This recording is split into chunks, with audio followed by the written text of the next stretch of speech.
Hello, everyone. Thank you for joining us this afternoon. My name is Chris Harwood, and I'm the lecturer in Czech here at Columbia University and co-director of the East Central European Center. And it is my pleasure today to welcome you back for the final installment of our lecture series that has been going on all semester, or at least for the better part of this semester, under the title East Central Vanguard, New Perspectives on the Avant-Garde. And if I do say so myself, it's been a very successful enterprise undertaken, organized by my co-director, who will be introducing our speaker. That's Alexander Bošković, the lecturer in Bosnian, Croatian, and Serbian at Columbia, and co-director of the East Central European Center. And this series of lectures was really his idea to bring together scholars who work on avant-garde culture from different parts of our region of East Central Europe, and particularly people working on aspects of the topic that have received less critical attention, or in some cases no critical attention before. And it's been great that so far in the series, we've had the active participation of all the different people giving lectures in the series, as well as other specialists and just students and fans of avant-garde culture who have contributed to a very lively discussion. And I think this has been really rewarding. The kind of, it's almost been like kind of an extended, an ongoing conference panel or something like that.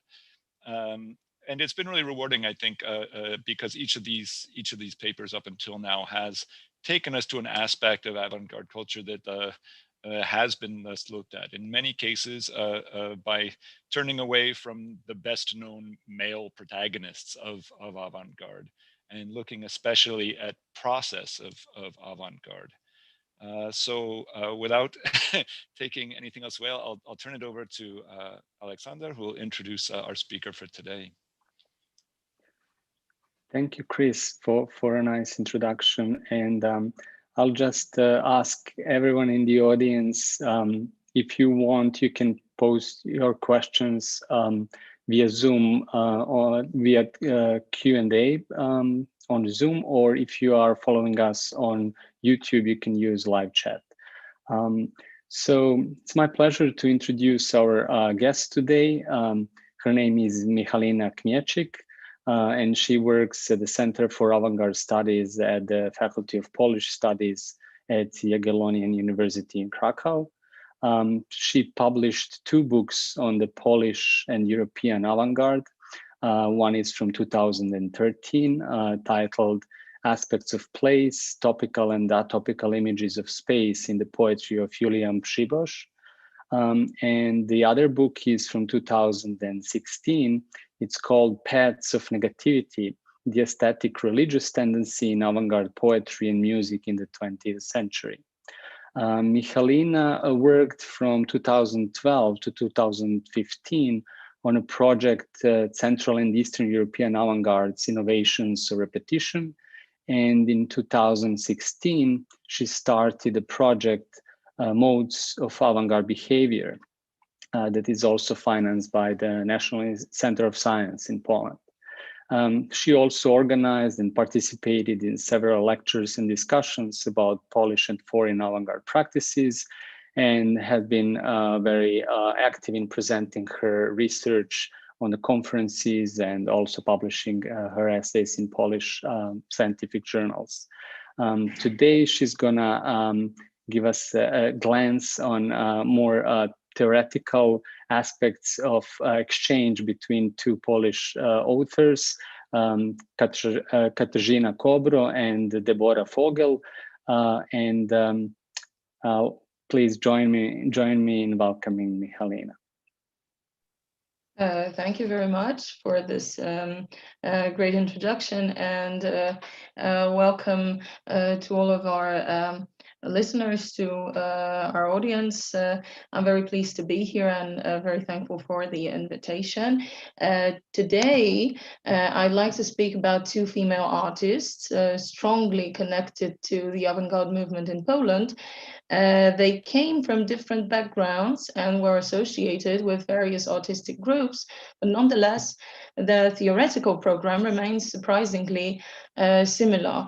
And those two women I will be talking about are Katarzyna Kobro, as you said, and Debora Vogel. Please look at the presentation I've made. It might clear some things, and I would like to share some pictures also with you, so you could join me together to listen to the voices of Katarzyna Kobro and Debora Vogel somehow. Debora Vogel and Katarzyna Kobro, a writer and a sculptor, I would like to introduce today. They never officially met, though we might find some traces of a dialogue between them. And I wish to start with drawing brief silhouettes of both of them. Here you can see both of them. On your left, very young Katarzyna Kobro, and on your right, a bit older than Kobro, Debora Vogel. Katarzyna Kobro is, I guess, probably better known as an artist who revolutionized the idea of sculpture as solid. She's one of the first artists in Europe to work with spatial compositions and sculptures that demand involvement from recipients. They have to move around them, look through them to get to know the whole artifact. Debora Vogel can be more recognizable in the field of literary studies. She was a writer and an art theoretician associated with the artistic circles of Lviv. After 1920, she started to publish and write almost exclusively in Yiddish, becoming a part of growing Polish Jewish artistic community. She co-created group Zusztajer in Lviv and was a member of New York-based introspectivist group Inzig. She was also politically engaged. In leftist Jewish organization Hashomer HaTzair, she published her debutante pieces in the periodical they used to publish. It was during the time while she was still writing in Polish. What is interesting in comparing these two extraordinary women is not only their complementary aesthetic theories, but also their stories. Kobro was born in Russia in 1898. But she comes from a family of a German origin. When she was about 3 years old, her family moved to Latvia, and then in 1915 back to Moscow, where in 1916 she graduated from the 3rd Warsaw Female Gymnasium. It was a school that was evacuated from Warsaw, and it actually had optional lessons of Polish language, which Kobro did not take. So she learned Polish, but she was always speaking and writing in a very specific manner. The history of her family shows that she has this kind of troubled identity. It became crucial during the Second World War when citizenship she declared to the German occupants, she signed the so-called Russian Volkslist, led to the final split between her and Władysław Strzemiński, and as a consequence, their separation and divorce. Debora Vogel was a trained philosopher and psychologist, born together with a new century in 1900, or as some say, in 1902. Vogel provide, according to the curators of the Montages exhibition, which was presented at the Museum of Art in Łódź in 2017, quote, an excellent material for yet another attempt to reconfigure the avant-garde's history, end quote. She is a woman with a doctoral degree in philosophy who was an active advocate of Yiddish literature, art critic, and co-creator of Lviv's literary life. She participated in the process of transforming Lviv into a modern art scene, collaborating with artists from the Artes group, for example, Jerzy Janisz, Margit Sielska, or Henryk Streng, and posing questions about Polish provincial modernity and about framing the avant-garde. Is it just a metropolitan or cosmopolitan movement? And how its periphery can contribute to its development. In the mid-20s, at the urging of a friend, Rahela Auerbach, she decided to write exclusively in Yiddish, although earlier she tried her hand as a writer in Polish and German. This decision becomes quite interesting if we link it to Vogel's fascination with the group Inzig. Formed in 1919 by Aaron Glantz, Nohem Minkow, and Janka Gladstein, Inti was opposed to the existing aesthetics of Jewish literature and showed more interest in the heritage of modernist art. As they put it in the Introspectivism Manifesto, here's a small quotation, "We are Jewish poets because we are Jewish and write in Yiddish. Whatever a Jewish poet writing in Yiddish will write will be eo ipso Jewish. We do not need specifically Jewish topics," end quote. For Vogel, choosing Yiddish was a confirmation of her identity, but in the light of Inti declarations, it did not force her to give up ideas, themes, and formal experiments typical for the European modernism or avant-garde. At the same time, it led to the obvious marginalization of her work in the interwar Polish literary scene. She became less recognizable and discussed, yet was able to express simultaneously her Jewish and avant-garde identity and heritage. Kobro seems, just like Vogel, a highly cosmopolitan artist who does not want to give up her roots. She studied art in Russia, where she also met Władysław Strzemiński, who became her partner both in art and life. Kobro and Strzemiński together joined UNOWIS, an artistic association, or one might say school, run by Kazimierz Malevich. They moved to Smolensk in the early 20s to work there as teachers in art and industrial school. Around 1924, we find them both in Poland, where they are already members of constructivist group Blok. They moved from Smolensk, I guess, in 1922 and went to Vilnius, where Strzemiński's mother used to live. But Kobro couldn't legally cross the Polish border, so she went back to Riga to gain some important documents and then legally moved to Poland. After moving first to Koluszki and then to Łódź, the couple concentrates on experimenting in the domain of education. They begin to create a school modeled on Bauhaus, but they focus on the relationship between art and its application in industry and services. And this is definitely a Russian avant-garde inheritance. In 1929, they formed their own artistic group, AR. One of the most important achievements of this highly ephemeral association is the so-called Collection of Modern Art, which was eventually donated to the Museum of Art in Łódź and laid the foundations for the permanent exhibition of this institution. The AR group also had its own line of publications. One of them was the famous Composition of Space, Calculations of Space-Time Rhythm, written by the couple in 1931. And I think that now you should see on screen the cover of this book, which was designed by Władysław Strzemiński, as well as all the layouts. And this brochure you can see now on screen bonds two heroines of my today's speech together. In 1933, Debora Vogel published a review of this book in a magazine Opinion. And although her text is largely devoted to Kobro's theory of spatial sculpture, the artist's name is hardly mentioned in the review. Vogel comments on Strzemiński's concept of statics, Strzemiński's assumptions, mentioning Kobro herself only on the occasion of a polemic on the practice of unist sculpture. From the accounts of Kobro's daughter, Nika Strzemińska, it was clear who was mainly responsible for the concepts included in the book.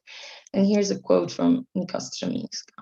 "My parents devoted all their free time to work on the joint book, which had already started in Brzeziny, Composition of Space, Calculations of Space-Time Rhythm. It contained mainly Katarzyna Kobro's artistic views on sculpture and its place in the surrounding space," end quote. And elsewhere, Nika will write directly, "Kobro told me that it is a book written by her," end quote. This oversight of the female artist by another female artist seems quite striking, especially in the context of women's networking, which is often discussed in relation to the avant-garde movement. As otherwise, rightly in many cases, note the researchers, and here I'm quoting the book Women of the Avant-Garde, 1920-1940. The introduction was written by Marcus and Daigle.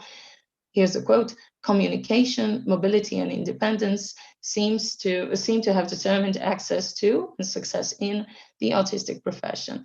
Unlike their male colleagues, women artists in Europe between the two world wars had no socio-historical platforms in academies, art associations, and the artists' groups as a natural introduction to the art world. A talent for creating networks was thus especially valuable to them, end quote. The network model proposed by avant-garde artists turned out to be the most important for women. It was thanks to the self-organization, participation, and the co-creation of artistic life that they managed to implement their own creative plans. Today, they are mentioned in the research not only as writers, painters, sculptors, but above all, as organizers and activists, whose involvement contributed to the formation of artistic circles. It is not without reason that they are referred to as midwives or transmitters of power. Here's a small quote from Iwona Boruszkowska's text. They were then present and active, although not always visible. That is why they were not remembered and their traces were obliterated, end quote. A similar blurring of the trace occurs precisely in Debora Vogel's review. Katarzyna Kobro, a sculptor, theoretician, a member of many constructivist groups such as Block, Presence, AR, functions to her as the co-author. In the text, we will find this phrase, quote, maybe this remark does not contradict the views of the authors themselves, end quote, but actual contribution she made to the theory of unist sculpture is not noticed or not properly noticed. After all, Władysław Strzemiński is a creator of unism. He is responsible for the thesis formulated in the article, and Kobro's works can only illustrate them. Vogel's reading strategy thus inscribes Kobro in the gender scheme typical for the historical avant-garde. Women exist in it, but rather as a reflection of the ideas of the male artist as his project. For many, Kobro can be a symbol of avant-garde progress and emancipation, but at the same time, she functions somewhat as a model for Strzemiński, as you can see on the picture now. I hope you see the pictures. She was always on the preserved photographs. She's almost always wearing the clothes that Strzemiński designed for her. So she looks like this new woman that he imagined and actually designed to show to the public, to the people. So she is seen as a model or as her husband's assistant. And the history of graphic layouts for Julian Przyboś's Sponat volume from above can be a significant example in this case. Now you should see the cover of Julian Przyboś's book, Sponat, which was graphically designed by Władysław Strzemiński, but those two layouts you can see on screen, zmęczeni, tired, and ziemniaki, potatoes, were probably made by Katarzyna Kobro. In his letters to the poet, Strzemiński clearly indicates that the layouts were designed by Kobro, but we will not find such information in the book. It appears only in the reprint prepared in 1988. Moreover, Strzemiński evidently informs Przyboś that Kobro assisted in the creation of the entire book. He writes, since my wife glued all my layouts and arranged potatoes and tired, she also wants one book for herself, end quote. So the difference of Kobro's perspective is sometimes ignored. We assume in advance that her position is in line with Strzemiński's theoretical assumptions.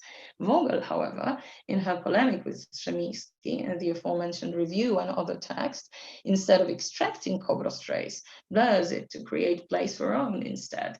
She wants to be seen as a female artist who enters in a discussion with a male theoretician. She establishes her position at the expense of Kobro, while paradoxically showing how many ideas they actually have in common. And however irritating said it might be, Vogel's gesture seems perfectly understandable. She herself has been repeatedly overlooked and doubly excluded due to gender and the choice of Yiddish linguistic tradition. As her monographer, Karolina Szymaniak, rightly notices, and here's a quote from Szymaniak, Debora Vogel is still in the shadows. She is only a muse. She still leads a literary dependent life. to which she was condemned already in the interwar period. Debora Vogel's position cannot be reduced to the role of femme inspiratrice. She should not be allowed to function only in the shadow of the great modernists. And here on slide, you can see two pictures of Debora Vogel. One is a photograph, and the second one is a portrait made by Stanisław Ignacy Witkiewicz, the famous Witkacy. She joined a huge philosophical polemic with Witkacy, but was always compared to him and showed somehow as this kind of inspirational muse. And this portrait, I guess, somehow shows also that. But let's go back to Szymanyak. Szymanyak writes, she was Debora, an independent and separate thinker. She created a concept of Cubist, constructivist poetry, which she called the poetry of cold statics, and later worked on the theory of simultaneity and literary montage as a response to the requirement of topicality and realism in art, end quote. Therefore, if we compare Kobro and Vogel's concepts, and contrary to the oversizers condemned women to artistic non-existence in the 20s, focus solely on them, it may turn out that a very specific network of theoretical understanding is created between them. Both Kobro and Vogel inscribe their artistic practices in the context of constructivism. Both are interested in redefining space in terms of static dynamic opposition. Both also perceive work on new aesthetics and language of expression as an introduction to the most important issue, composing life and imagination. The most important theoretical consideration of Vogel and Kobro is the idea of art as a state of perfect balance. This harmony, which they both express in mathematical terms, is a result of working on a new way of experiencing reality. Debora Vogel, as a philosopher strongly inspired by Hegel, perceives statics as one of the arms of the dialectic, and dynamics as its obvious antithesis. Her definition of both phenomena are extremely interesting. In her essay, White Words in Poetry, which was published in 1931, she writes, and here you should see the quote, "The dynamics is multicolored. Dynamics is the source of multiplicity that comes from the search for lightness, and thus from the struggle with objects. It has its source within the boundaries between us and things. The second rule of life is statics. It includes not only what is immovable and unchanging, but also the repetition of things, this illusion of movement and event. Equivalent to monotony, it has no limits and therefore is devoid of color and polyphony of description. It seems that statics has no expression and also has no name," end quote. Vogel is not so much juxtaposing movement and stillness, change and constancy, as trying to emphasize the question, the idea of the border. Dynamics demarcates, tears apart reality, space, experience. It makes life fragmented and disjointed. That is why the writer sees it as multicolored. We can show the differences between colors and separate them from each other. Statics is subordinated to the principle of monotony, which, according to Vogel, encloses the world in, here's a quote, "an amalgam of all the colors of the spectrum, gray," end quote. Statics connects, binds together. Fusion remains its principle. It seems boundless. This dialectical thread also appears very clearly in Kobro. In Composition of Space, together with Strzemiński, they draw attention to the static dynamic opposition, proving that the cosmos is always, as Andrzej Turowski puts it, quote, "suspended between two extreme realities. The first, natural, is a potential reality characterized by the persistence of objective relations in homogeneous structure of equivalent space-time rhythms. The second is the world of human experience. It is governed by the laws of kinetic transformativity, temporal finiteness, and spatial limitation," end quote. What seems striking in Turowski's interpretation is the reference to the problem of limitation that occurs in the last sentence. It leads us back to Vogel and her image of dynamics as a network of borders. Kobro takes up this theme but conceptualizes it differently. The key rule of her theory is continuity of space. And here are two quotes from Composition of Space, which I will comment on now. The first one: space is uniform and inseparable everywhere. We do not have adequate grounds to isolate part of the space from the rest of the space, isolate it, and say that what is outside these boundaries does not exist. Kobro formulates here a claim of considerable importance for the concept of sculpture. Since space should not be delimited, and thus its dynamization should be avoided as it remains essentially static, the image of sculpture as a solid must be rejected. It is imperative that it develops in limitless space, that it could grow with the development of this space. That is how it can realize its organic law, becomes a part of reality and not interfere with its continuity. And here's a second quote: there are no boundaries drawn from above, which would define the boundaries of the sculpture before the artifact was created. The sculpture does not have these inherent limits. Hence, its natural law should be not to close itself within the boundaries that it does not have, not to close itself within the boundaries that would isolate it from the rest of the space, not to close itself in a block, but to connect with the entire space, with the infinity of space. The connection between sculpture and space, the saturation of space with sculpture, the integration of sculpture into space, and its relation to space constitute the organic law of sculpture. End quote. In this fragment, Kobro addresses the issue of the necessity to cross boundaries between art, still producing this material artifact, and life. The example of sculpture and space shows that both domains have a common denominator, statics. However, it is understood, same as in Vogel's writing, not so much as stillness or passive persistence, but as permanent equilibrium. Introducing dynamic elements into art destabilizes it and dematerializes the artifact, which turns into a series of more or less coordinated movements. The search for the perfect balance between planes and lines aims to achieve the consistency effect. Movement is not excluded from the sculpture, objects designed by Kobro even demanded, but is subjected to the rhythm that remains regular and constant. The form can therefore be extended and expanded accordingly. As Janusz Zagrodzki writes, although all elements of the form and its limits are marked, the essential directions remain open, drawing lines that can be continued indefinitely. There is no closure. The final contour of the solid, being the starting point of the composition, can be drawn only into space. End quote. Zagrodzki draws attention to an important feature of Kobro's theory. Just like space, the artifact has no limits. It is impossible to find its closure because the contour is in fact determined by the space that corresponds to it.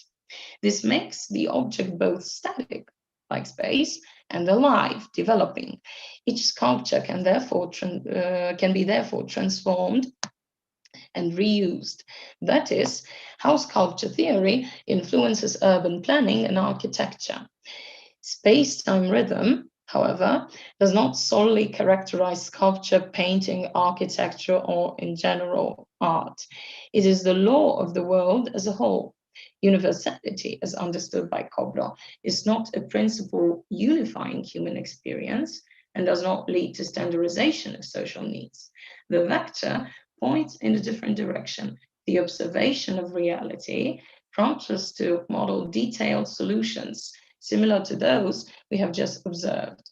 If we consider how unism or other static theories present in Polish constructivism, for example, in the reflection of Szymon Syrkus in architecture, if we consider how it influenced architecture, we will come to conclusions analogous to those of Elżbieta Rybicka, and here's a quote. In the aesthetics of unist city, there is no place for diversity, as this can only be a carrier of chaos. Therefore, each independent and separate unit should be unified as an element of a single organism. Strzemiński, by transferring his painting theory to the city space, made it an isotropic artistic composition. End quote. Importantly, this organism planned by Strzemiński is not secondary to nature, but rather it is its opposite. As the painter writes, the project of the unist city is about, here's a quote from Strzemiński, the victory of purposefulness and organization over inertia and chaos, the victory of men over nature, end quote. The task of an architect, urban planner, is not to draw conclusions and continue the natural processes. Only the produced work of art is described as organic, but it still remains autonomous. With Kobro, the situation is completely different. In the manifesto published in Głos Plastyków, the sculptor wrote directly, quote, "Sculpture is a part of space. Therefore, the condition for its organicity is its relationship with space," end quote. In composition of space, the emphasis will also be placed on the fundamental difference between the natural rights of sculpture and painting. While the picture is limited by the plane of the canvas, the sculpture, as I have already shown, has no boundaries and should not create them. It is its boundlessness that guarantees its stability. Therefore, it resembles space rather than try to modify its natural properties. Organicity assumes cooperation, continuation, and development in the Kobro project, which do not have to be preceded by destruction. The rejection of the sculpture solid takes place in an evolutionary way. It is announced both by the Baroque sculpture of Giovanni Lorenzo Bernini and by Umberto Boccioni's Cubist futurist experiments. Kobro takes into account facts that her husband seemed to forget in his urban planning proposals, the fundamental difference between painting, taking place on a closed plane, and spatial arts, which form a symbiotic relationship with the environment. It is worth taking a closer look at the starting thesis presented in the article Sculpture and Solid, as it has very important social consequences. Here you can see the quotation. Sculpture is a part of the space around it. One must not be detached from the other. Sculpture enters space, and space enters sculpture. Spatiality of construction, the link of sculpture with its space, brings out from the sculpture the truth of its existence. Then the shapes in sculpture must not be contingent. Only those shapes should be there which relate to its space and link up both. End quote. Sculpture and space cannot be separated because their relationship is one of reciprocity. Both benefit from this coexistence. As a sculpture grows into space, it not only achieves the aesthetic ideal, but also has a chance to verify which spatial forms, what lines, what directions, what shapes they define can function in a given place on a macro scale. In this way, each work becomes a potential architectural project. This property was most fully revealed in the spatial composition number 8, as you can now see on screen, on the basis of which Kobro prepared a model for a functional kindergarten building, presented first in form and then in construction in 1936. This is this reconstruction of the model.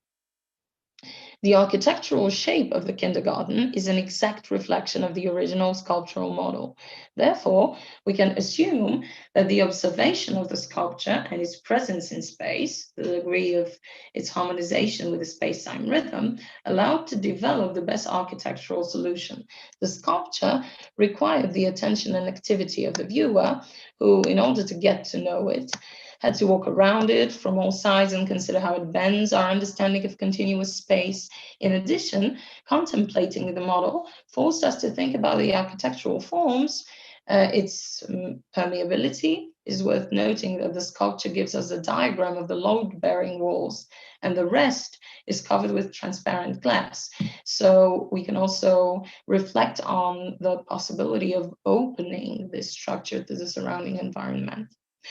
The philosophical dispute over statics and dynamics leads us to the most practical considerations and allows us to see Kobro and Vogel's theoretical attempts as an expression of a certain desire. Both artists see themselves as designers, not as participants in reproductive processes of imitating existing patterns. As Katarzyna rightly observes, quote, form creating, not reconstructive potential of art, is the evidence of its cognitive value, end quote. The category of form creating, which very beautifully defines the character of the works of both artists, seems to be of key importance here. Making art is not about reproduction, although it gives us models that can be reproduced, but about constructing prototypes that require creative continuation. The models appearing in theoretical reflections are to be intercepted and critically assessed by the network. The discussion about composition of space, which Vogel enters with her article in Opinion, is an example of such a critical interception. Findings of the Kobro-Strzemiński duo allow the writer to crystallize her own definitions of statics and dynamics and force her to analyze their impact on literature. The different semiotic system in which Vogel works does not preclude the intensive use of the same theoretical patterns. The prototype of static art, unism, can be transferred into various fields of activity. By Vogel, for example, it will be transformed into the literature of white words. The so-called lyric of cold statics enhances the element of monotony, repetition, but also shoddiness. It seems often simple and banal. Vogel uses the words that are colorless, gray. She tries to find the most neutral names for things and then put them together in a harmoniously rhythmic way. Overcoming the cliches is thus achieved by, here's a quote, breaking them down into individual elements. And here's a longer quotation from White Words in Poetry, which I'd like to share. This gives a picture of the world that is revealed in specific things, specific objects, their relations and transformations, specific gestures. Such poetry, instead of notions or metaphors, will operate with some specific things and gestures.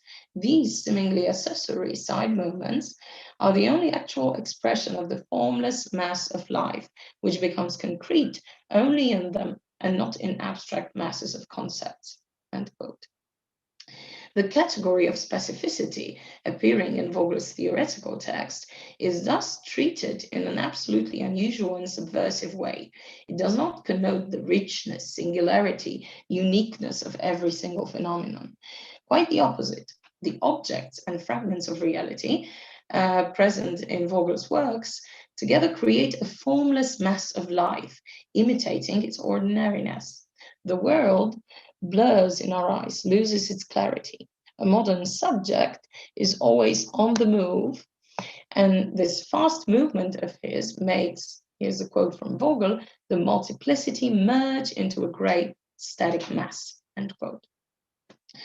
As soon as monotonously recurring motifs, words, and objects begin to form a static picture of the world, we can say that we have achieved a stable pattern of gestures and situations as in a cross-section. Therefore, we rehabilitate the everyday life. Banal components of the world gain a poetic rank.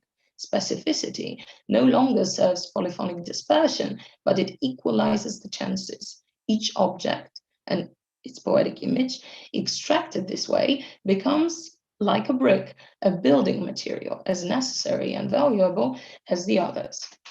In Vogel's theory, we move smoothly, as Pavel Polit observes, from the legend of constructiveness through the legend of banality to the legend of the fact. And here's a quote from Polit, only the interpreted facts incorporated into a balanced structure of montage acquire meaning, end quote. The writer recreates the world in an orderly manner, imitating its natural patterns and composing it as a transparent and coherent artifact. Vogel, just like Kobro, sees herself as a composer of life who joins the discussion. About current problems. There is a reason why she chooses montage technique, borrowed from the most modern of contemporary arts, cinema. On one hand, this allows her to evaluate the form and relationship between the constituent elements of the work of art. But at the same time, it helps to use materials taken from the everyday life of the average person. It also makes possible the rehabilitation of what is considered cheap and popular. With her art, Vogel,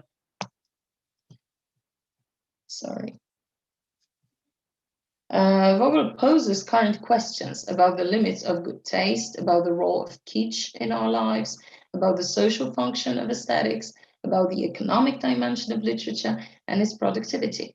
With montages, she implements the postulate of viciousness, as Paweł Mościcki calls it, and here's a quote from Mościcki. In short excerpts of the kind that compose the book Acacia's Bloom, general descriptions of the urban atmosphere are joined to fragments of songs, theoretical syllogisms, news about the world economy, all with descriptions of the weather or buildings. Everything is connected here, creating passages with unprecedented internal complexity, thick and opaque, but at the same time, unusually monotonous, reproducible, and sometimes even ostentatiously boring. End quote. Why is this boredom necessary for Vogel? Mościcki compares her strategy with the concept of cross-section films, which tell the story of social changes and tendencies through clusters of consecutive images. Each used element is thus treated democratically to show the dynamics of social and economical development. At the same time, it is not the dynamics we experience, but the statics of individual atomized shots. Montage thus serves as a tool of non-hierarchically combining diverse elements into a whole organized by abstract rhythmic divisions. And literary text, here's a quote from Mościcki, becomes a whole governed by the rule of universal adherence, of ceaseless and simultaneous connection between entirely separate orders of meaning, end quote. Form creation, which supersedes mimetism, becomes crucial for Kobro and Vogel's theoretical work for many reasons. Above all, they want to be perceived as art theorists, taking up philosophical and abstract issues, and at the same time, skillfully transplanting them into functionalized practices. In this way, they change the idea of theory, placing it in a dynamic relationship with reality and with practice. They refuse to take on the role of midwives, helpers, or companions. And although history wants to place them often in these roles, they try to define themselves as composers, responsible for shaping new forms, finding affinities and traditions worthy of attention that can be transformed and reused. Their desire finds its fullest expression in working with space. It is treated consciously as our undeniable life environment, which at the same time defines who we are and what possibilities we have, but also submits itself to our influence. The goal is not to illegally seize it, as Szymon Syrkus or Władysław Strzemiński will try to do, to ultimately determine and assemble it, but to enter subsequent elements into the rhythm already present and designated, balancing one's ideas and needs, listening and responding, reacting. Composing does not allow us to remain deaf to the external voices, it rather opens us to the pulsation of the world. Thanks for listening. That's all. That's the whole presentation. That's the whole lecture. Thank you very much. And back to you. Thank you so much, Michalina. This was really rich presentation, and I would say the discourse in which you deliver it requires some attention, right? Because there is a lot to follow, and you covered a lot from their biographies through their theoretical conceptualizing of artistic approaches to the different arts, including on one hand architecture and sculpture, and on the other hand literature. I like that and that you referenced a lot of historical background that they shared, and maybe like to start just from like a bird's perspective question. how do you see this playing out on international avant-garde, all this theory that comes in the 30s, right? How does it play in terms of international avant-garde and in terms of like a Polish, more national context? If you can say a few words about both of them within that realm. Well, it's a very complex question, I guess. It's probably easier to somehow see Kobro and Vogel in the context of the Polish avant-garde, especially Kobro, was very engaged in the artistic life. Together with Strzemiński, they were this, one might say, power couple of the Polish avant-garde. So they participated in almost every constructivist group that actually was created in Poland.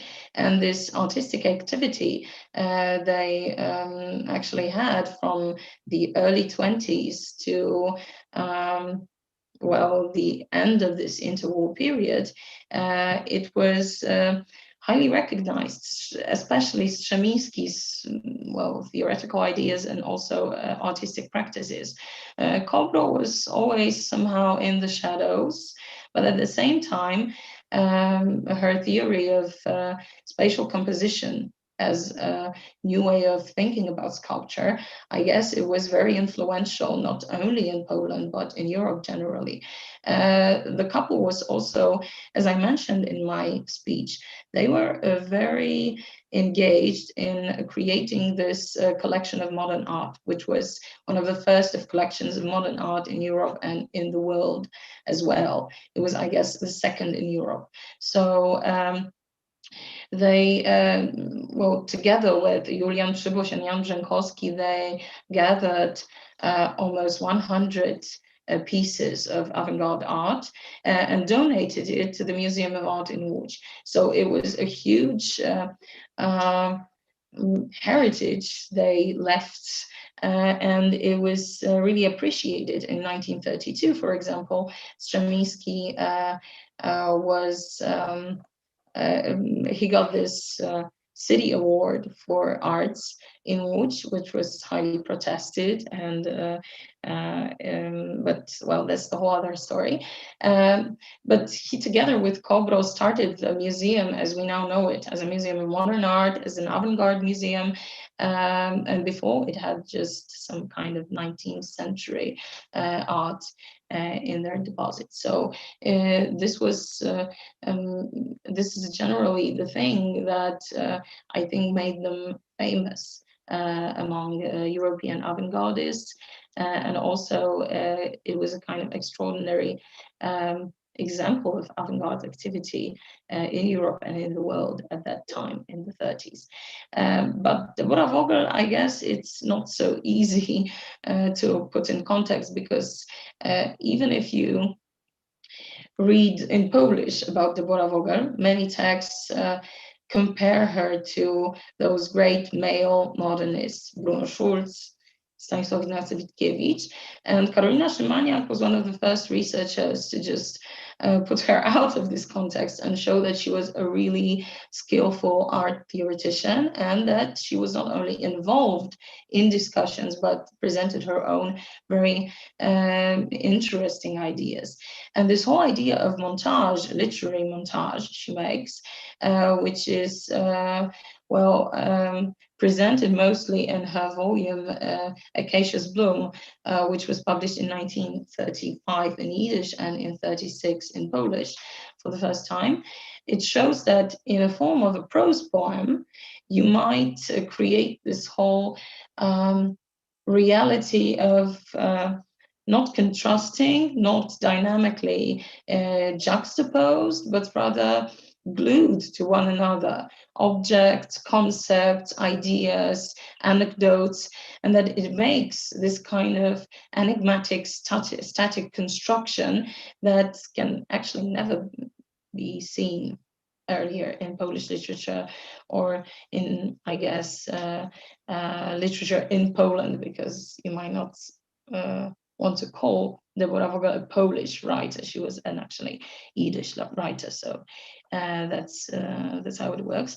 But Vogel was very interested and very inspired by Cubism as a kind of very important, not art current, but rather way of looking at things. She was interested mostly in how we can look at one thing and see all the other aspects of it, and they don't create this kind of vivid and dynamic object, but they are rather fragmented and can be seen always like simultaneously, but in many different objects. I don't know if I'm well, if I catch this rightly, but I think that this interaction with Cubism is really interesting, and how she understands it and how she tries to take it from the history of art to the history of literature. The same she does with Unism. The whole concept of white words poetry is highly inspired by visual arts, but at the same time she tries to find a language in literature to depict these ideas. So that's a kind of interesting combination of thinking in a visual and non-visual way, I guess. Yeah, thank you so much. I ask primarily because there are other figures from avant-garde from literature who did have a concepts of literary montage. For example, Imaginist in Russia, which happened much earlier, but also with the surrealism. That is also common in the 30s, right? The literature that becomes an anti-literature, which is a kind of a pushback from these stark oppositions, juxtapositions that you mentioned. And very much Vogel's writing reminds me of what the surrealist photomontage looks. So we don't see the gaps, we don't see the cuts, but everything is kind of seamless. And I think she's trying to do something in literature that would resemble that. And as you mentioned, the notion of simultaneity and simultaneism, that is something that is a heritage of Cubist writing, becomes very important for her. But would be nice to hear more about that for me personally, but I don't want to monopolize the conversation. We have some questions from the audience as well. I would like to address this idea of surrealism, because it's a very interesting notion you've made. Vogel, she was concentrating on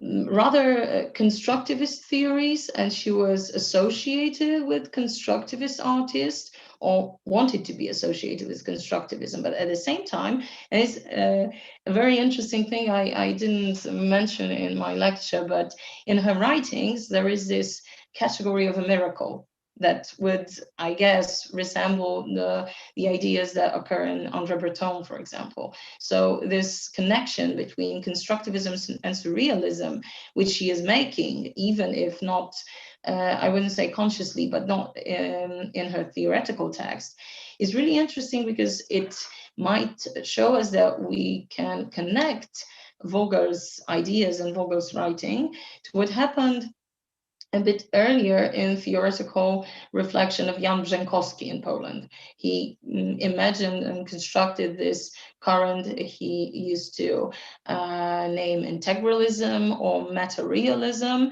And it was supposed to be this weird contamination of surrealism and constructivism, because surrealism itself didn't really appear in Poland at all. We didn't have a surrealist group.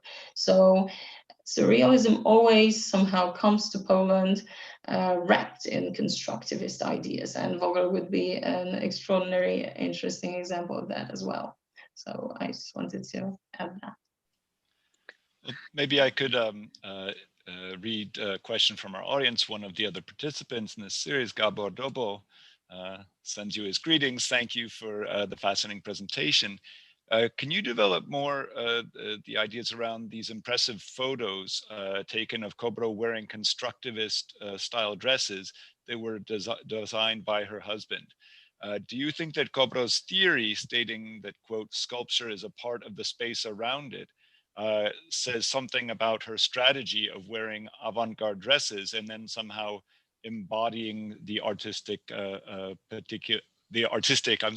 political endeavor of the avant-garde art? Oh, well, that is a very interesting question, though I don't know if I can properly answer. First of all, I think that if we look at those photos of Katarzyna Kobro after her separation and divorce with Strzemiński, she never wears those avant-garde clothes again. So that's a kind of background for that story, but let's leave it from our discussion. Let's somehow not discuss it maybe, but she was always in many writings, in memories, she's always this colorful person, wearing all the weirdest, different clothes, which are colorful, which not make any sense together. So she was definitely fashioning herself as an avant-garde artist. And probably, I don't know if it was her own idea, or she just responded to the fact that Strzemiński was at some point obsessed with creating this whole new man or new woman or new person that would incorporate the avant-garde ideas. And he was designing everything from fonts to clothing. And she was a kind of, I don't know, prototype also for this new woman, new artist, which he wanted to design, which he wanted to show to the world. How much of this was her own? It's hard to say now, because that's maybe an important thing to say about Kobro. Her life, her biography is full of gaps. We don't know much about her. And actually there is one biography written about Kobro in Polish. And when you read the book, it's often written like it was about Strzemiński. And we don't know much about Kobro, so we find traces of Kobro in the documents that are about Strzemiński or discuss Strzemiński. And if you read the book, you don't really know if Strzemiński or Kobro is an actual hero here. It's not the author's fault, actually. There are not many documents that actually can help you to somehow recreate her life story. This period of 22-24, when she disappears, she goes from Russia with Strzemiński to Vilnius, and then she goes back to Riga. For example, there is no correspondence between her and her husband from that period. So we don't really know what happened, why she had to go back. This idea that she couldn't legally cross the border, that she couldn't stay legally in Poland is probably true, but you don't find much material like in archives or anywhere to tell that story. And I guess many ideas that Kobro had, she shared it with Strzemiński and they worked together. So now cutting it somehow and showing that this belongs actually to Strzemiński, this belongs to Kobro, is very hard. But I think that this whole idea that Gabor showed, that maybe she was in a way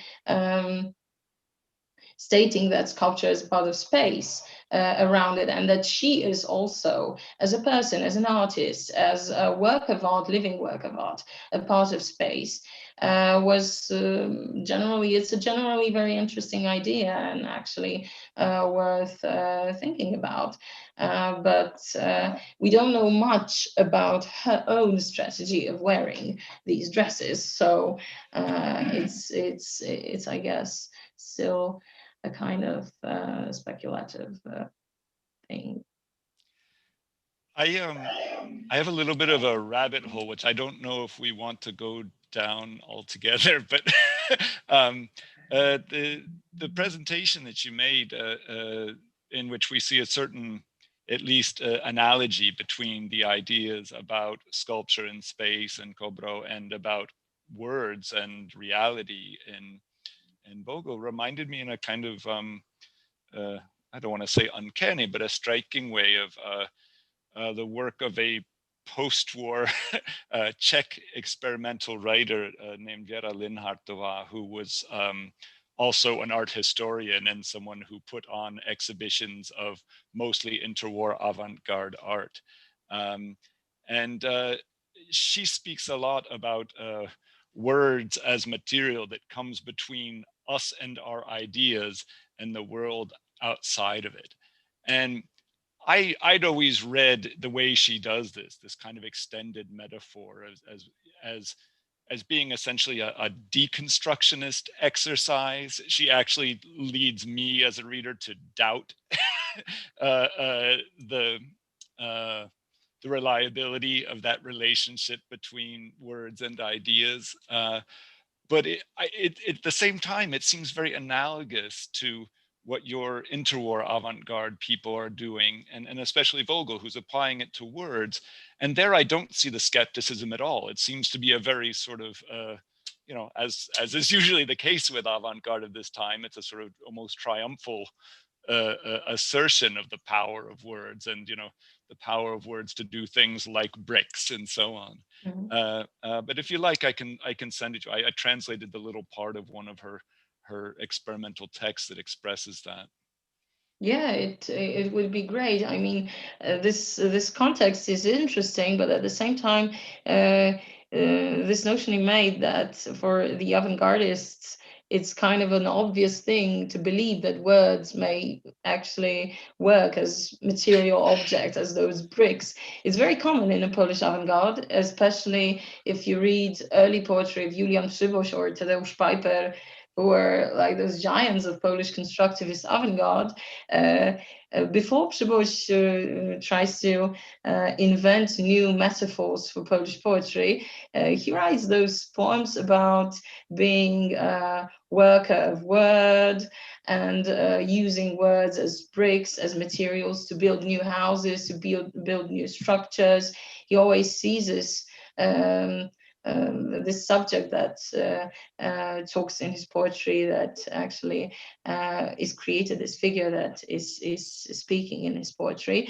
He conceptualizes him or she as an architect, as a designer, or as a person who is actually really building something. So it's a kind of common metaphor, but at the same time, it's very, I think it shows us how they actually wanted to believe that they can build new country, new reality, new society with their own words used as their own hands.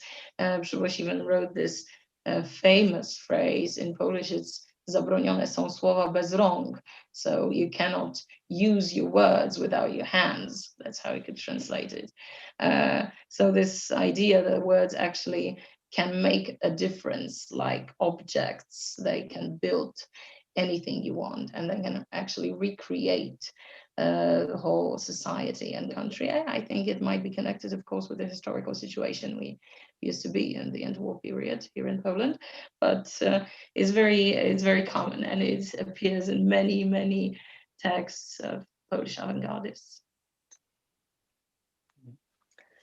If I can also just jump in and say, I really appreciate that you brought in Debora Vogel together with Kobro, and I would just like to put it out there to our audience that there has been a collection, edited collection of Vogel's prose and poetry and critical writing, and also letters that Academic Studies Press published, and it was translated and edited by the Anastasia Lubas, and the link you can find in the chat.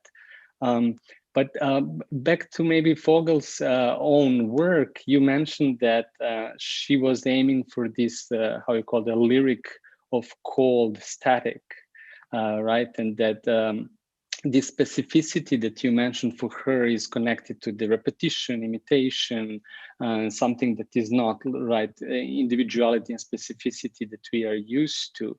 And it reminds me a lot what was happening in the 60s in conceptual art, in experimental film, for example, Warhol's films that are like a boring avant-garde, right?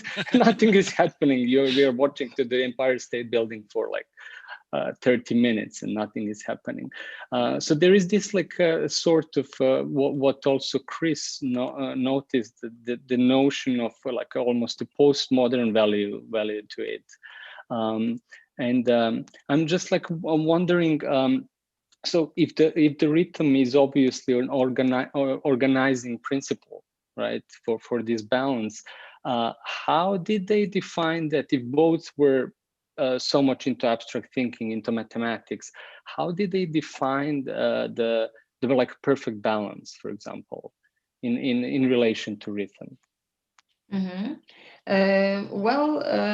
The first thing I like to say before it goes out of my mind, this boredom or monotony that you mentioned, I think it shows us that polyphony, Vogel even writes it directly in her essays, polyphony or colorfulness, it gives us this kind of illusion of diversity. But it's only an illusion.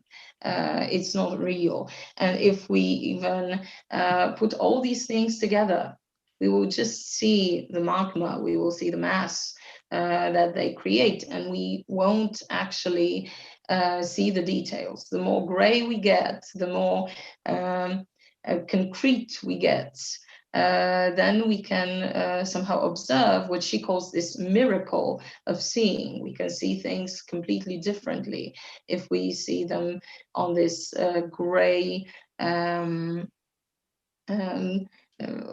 compared to this gray mass of everything, which is no longer specific, which is monotonous and always the same, repeatedly the same. So this illusion of diversity is something that she tries to capture and in a way expose, I guess. So that's what she does as one of the members of the boring avant-garde company, I guess. So that's that. And sorry, now I lost it. I lost the second part. And the second part was, if the rhythm is this organizing principle, how did they define the balance in relation to the rhythm, both Kobro and Vogel? Repetition and monotony would be a kind of the answer. Especially Kobro, she is trying to find this kind of mathematical routine or numerical routine for her sculptures. Probably all of you have seen special compositions made by Katarzyna Kobro, and of course each of them is different. But at the same time, when you look at them constantly, they seem more or less the same. She works with colors, but only those basic colors. She tries to, of course, use some mathematical proportions that are really traditional. So she finds this traditional mathematical proportions. She sees it as an answer to somehow questions posed by modern art. And she does something that actually, I think Rosalind Krauss sees perfectly. She wants to create or somehow use the perfect principle that will be reproduced, that will be somehow present in every single piece of art she makes. So at the same time, they are all different, but they are all the same. They are all from the same basis. And this repetition, this repetitive force she sees in avant-garde art, it makes, it's this abstract mathematical component that I think helps to create the perfect balance. But this perfect balance she's talking about, she's not only seeing it in art, She sees it in the natural symmetry, for example, and that's the way it comes to her theoretical thinking and theoretical text. She always sees first the world, nature, how it works in the world, and then tries to transform it into art. Stravinsky does the other thing. He first designs it, and then he wants to recreate the world to work with the principle he made. You can see when you, for example, read his plans, new plans for functional Łódź, the city they used to live from the 30s. He makes those plans that say, just like Le Corbusier, just destroy it and build the new one because this one failed. So Kobro would never do that, I guess, because it was not how she thought about the role of art, I guess. So maybe this can be a kind of answer. Thank you. Yeah, well, maybe it's time to wrap up. Not too early in Poland right now. But thank you everyone for joining us for this final session. Thank you to all one more time to all of our presenters who brought so much to this series. It's been really enriching, and it's been a very satisfying, I think, just sort of echoing and sort of reweaving of topics as we've gone through these different series.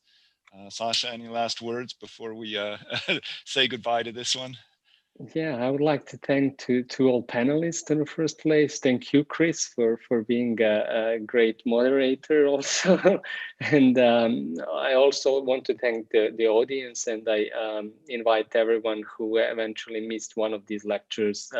We will have them available on the Harriman website and on YouTube for your reference. Yeah, thank you everyone, and hope to see you sometime soon.